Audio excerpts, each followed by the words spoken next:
If you think about, because oftentimes people think about like the dollar price of Bitcoin, like what if it's 1 million? Right. Well, what if it's 10 million? And if you start to just think about the brass tacks, well, let's just go through the exercise. So that's where I want to get to. Yeah. Then it starts to become larger than the dollar system. Right. Right. And so if these are two monies competing with each other, and one starts to break out in a way that now I'm big brother, me Bitcoin, I'm bigger than dollar, that in that world, it becomes very obvious to the lion's share of people that this thing's Bitcoin is real, and I need to get some now. And so like it's not going to stay in some like gradual stasis forever. Like there is going to be that period of time where it becomes obvious. And in my world, it becomes obvious when Bitcoin becomes larger than the dollar. Yeah. And somewhere between $1 million per Bitcoin and $3 million per Bitcoin, you know, obviously it's variable based on how much base money the Fed's going to have to create. Somewhere in that range, Bitcoin flips the dollar system. Yeah. And that's where I see this, you know, basically rush out of the dollar and into Bitcoin for the entire world. I always generally look to history, right? I look at history. So I think we're living through hyperinflation. Remember Jack Dorsey in 2021? Yeah. He put out a tweet that said hyperinflation is happening.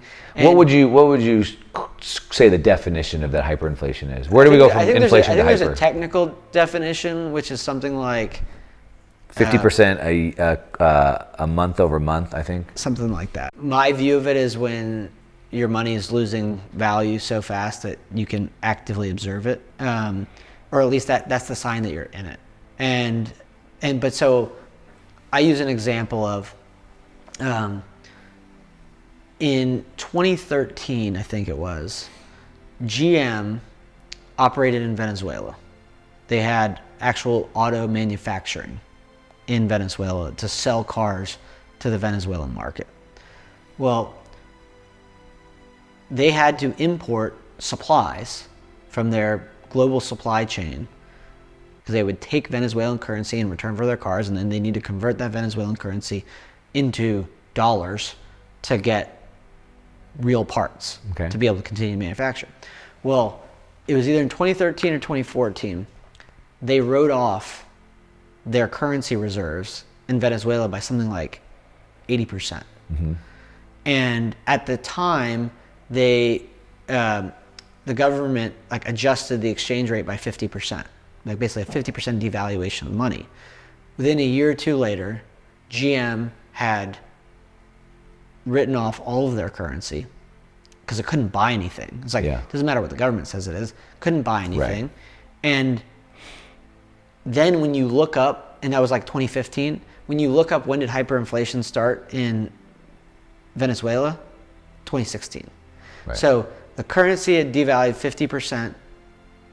And if you think about where we're at, beef at the grocery store from 4 years ago, it's 50%. 50%. Gasoline, 50%. Right? Real estate, 50%. People can observe prices changing.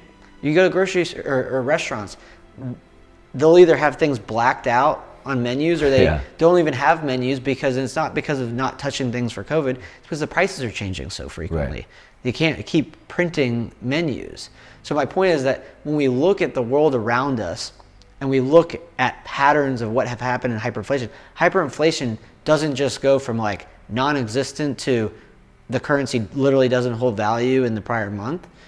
It starts in this acceleration of the decrease in purchasing power in a way that is, once it becomes observable on a month-to-month basis, like it used to be the case where you're like, I remembered when a beer cost $1, right? Well, when it was last month and the beer cost $6 and now it costs $7 this month, that's different than like what it cost when you were a kid.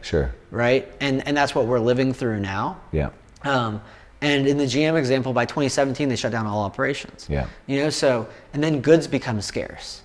That's the other side of hyperinflation, that as the money deteriorates, the ability to deliver goods and services that people came to rely upon via that economic system surrounding a single currency no longer functions. So goods actually become scarce as money becomes abundant.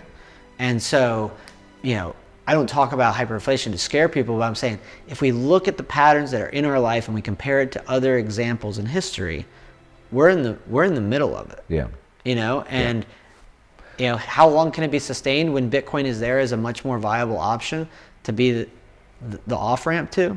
Yeah. It's hard to believe that humans can both be rational and allow this to persist another 10 years. The debasement of the money is what created this hyper-financialized world.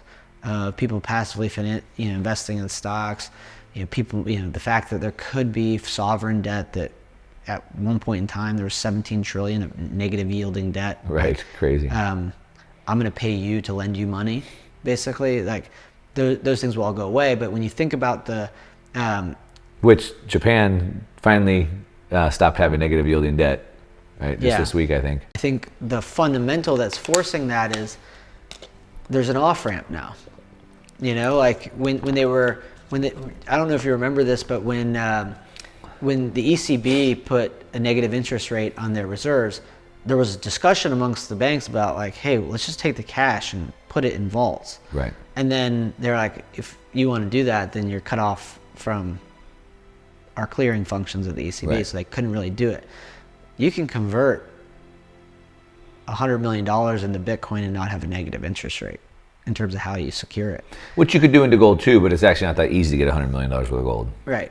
But my point being, so the way this cycle plays out is that as people figure out that Bitcoin's a better form of money, they begin to convert their assets. You know what? S&P 500, it has massively underperformed Bitcoin, and I'm going to sell some of my S&P 500 ETF and I'm going to buy Bitcoin or buy the Bitcoin ETF. That asset value starts to come down. Well, the asset values need to support existing debt levels. So as more people figure out that they should sell their passive assets to buy Bitcoin as a passive asset, store value in money rather than a risk-taking endeavor, pressures asset values, which pressures debt. You can't sustain it. So then as those asset prices get impaired, then the credit complex gets impaired.